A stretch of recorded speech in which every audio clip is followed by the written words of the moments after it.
Welcome to Know Thyself, a learning hub.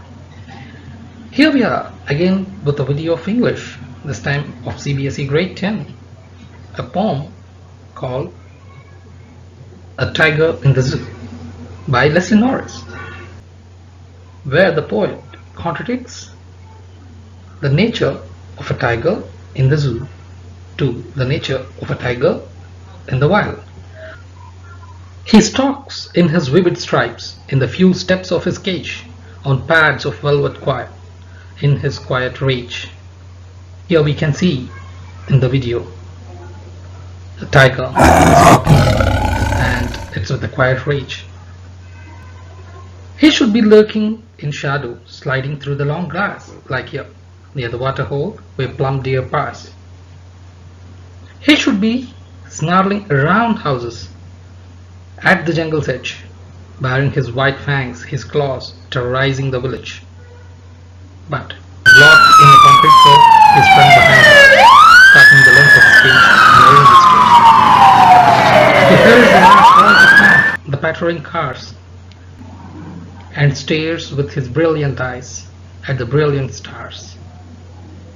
So most of the imagery of the poem is shown in the video. In stanza 1, the poet says, he stalks. Here, the tiger is personified as a human. So a personification worked here. He stalks. Stalking is walking, following, as we have seen in the video, in his vivid stripes, colorful orange and black stripes. A beautiful tiger, in fact, and the tiger is confined to very small cage when compared to the forest, on pads of velvet quiet. See the metaphor. His pads of his paws are as soft as velvet. That means while the tiger is walking, no sound was made. And look at the beauty, the last line of the stanza 1. In his quiet rage. Rage is an uncontrolled anger. Quiet is calm. So with this we can understand quiet rage is an oxymoron. So the tiger is agonized. The tiger is hiding its rage because it's confined within the cage. Actually, it should be doing something which is told in the second stanza. He should be, again he, personification, should be lurking in shadows. Lurking is, stalking for the prey unnoticed, in shadow, sliding through the long grass. Through the long grass, unnoticeably, waiting for its prey, near the water hole where plump deer pass. Plump is very fat, stout deer pass. So it should be waiting at a water hole for its prey to approach, and it should be ready to hunt. Instead of that, this poor tiger, is confined within a cage. He should be, what else he would be doing? He should be snarling around houses. Snarling is a kind of roar made by the tiger. Nearby the forest, whatever the houses or villages are there, what this tiger would be doing? It goes there, shows its white fangs, bearing means uncovering its white fangs, its long teeth, his claws, that is, these are my strengths, don't mess up, don't mess with me. It's like a warning. And he would be terrorizing the village. The entire villagers would be scared at the sight of this tiger. Actually, that should happen. But the reality is opposite. What is the reality? But he is locked in a concrete cell. A concrete is a mixture of sand, cement, gravel. Very strong material, houses. So instead of that, this particular tiger is caged in a concrete cell, and all his strength is behind bars. So it cannot display strength or power. Tigers are known for their fearlessness, their freedom, their strength. But unfortunately, all these are stocked behind bars. Stalking the length of the cage, he is just walking, ignoring visitors because he has nothing to show to the visitors. All his strength is just hiding behind bars. He hears the last voice at night, the patrolling cars, and stares with his brilliant eyes. And so instead of enjoying the quietness of the jungle during night, he is hearing the noise and voice of patrolling cars during midnight and looking into the sky helplessly with his brilliant eyes, staring at the brilliant stars. So this is a poem by Leslie Norris. Here there was a comparison between a wild tiger and a caged tiger, but one thing we can attribute is to the children.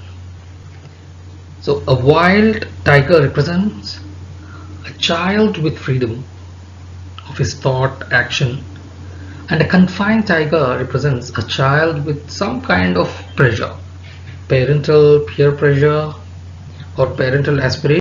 Parents might say, मेरा बेटा engineer बनेगा, मेरा बेटा doctor बनेगा, मेरा बेटा lawyer बनेगा, some kind, or whatever the course or whatever the job is in demand.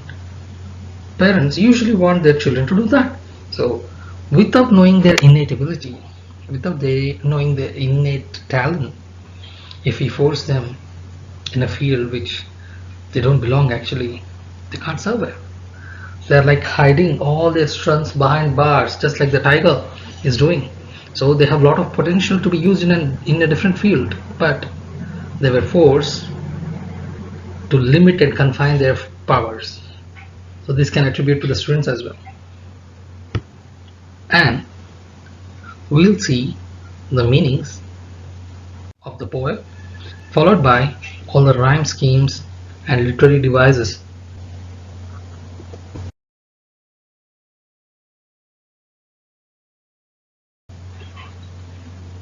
About the poet. George Leslie Norris, born 1921, died 2006, was a prize-winning Welsh poet and short story writer. He is considered as most important Welsh writers of the post-war period, and his literary works have won many prizes.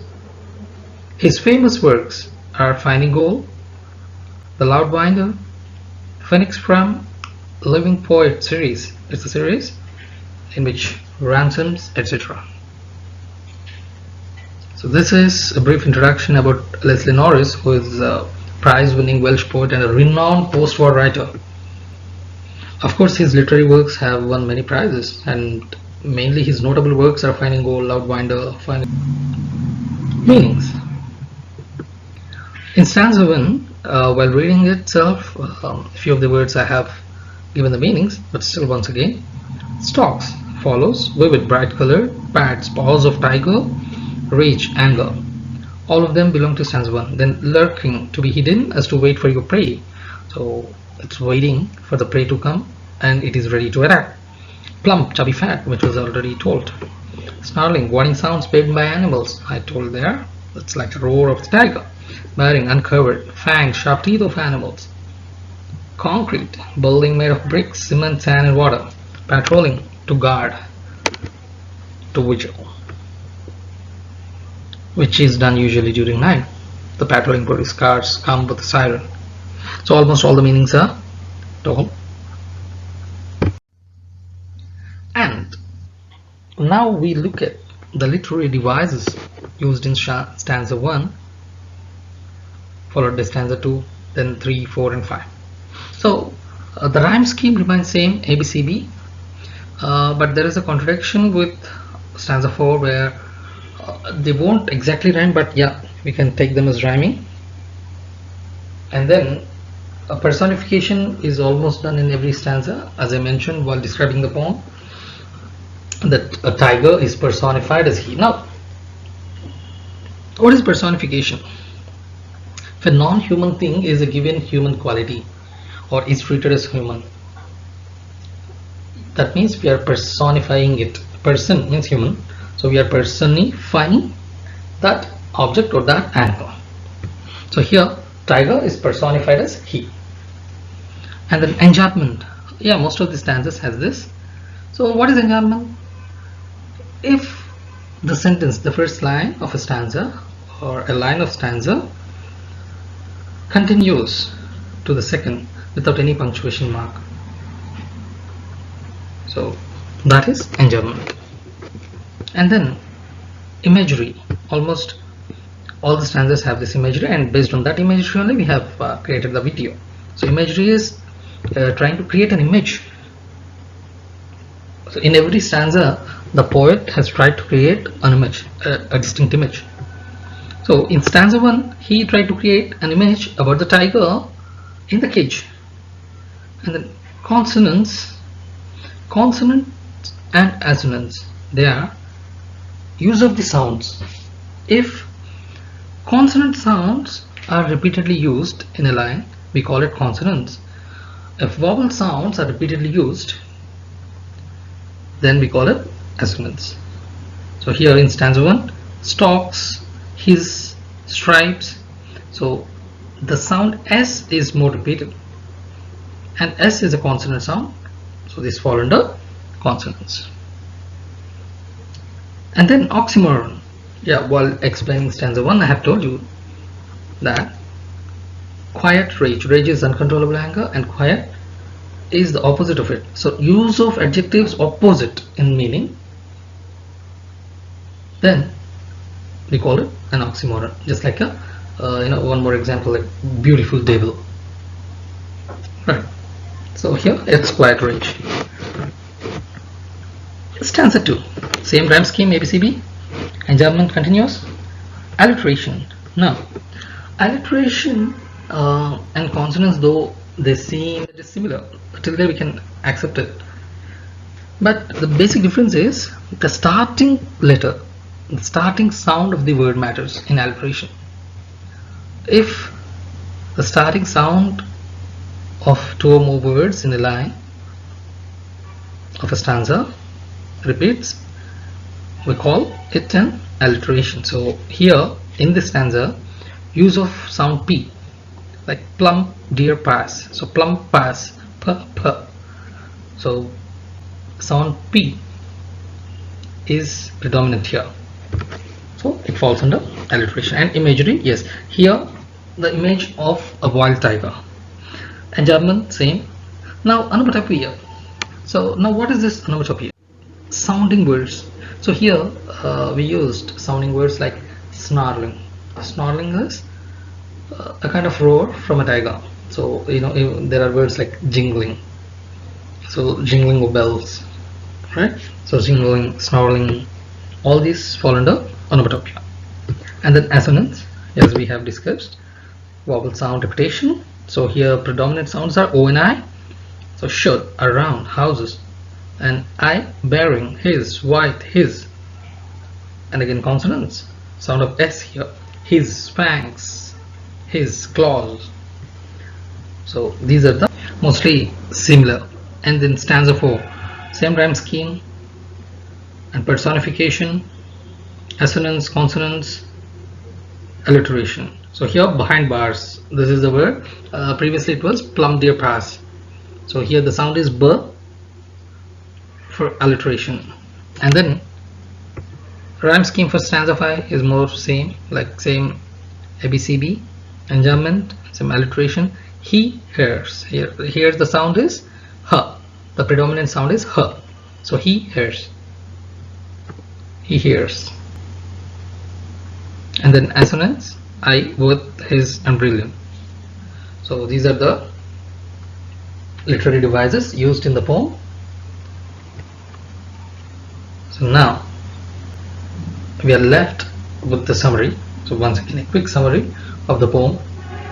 So if you just watch the video, you need not to revise.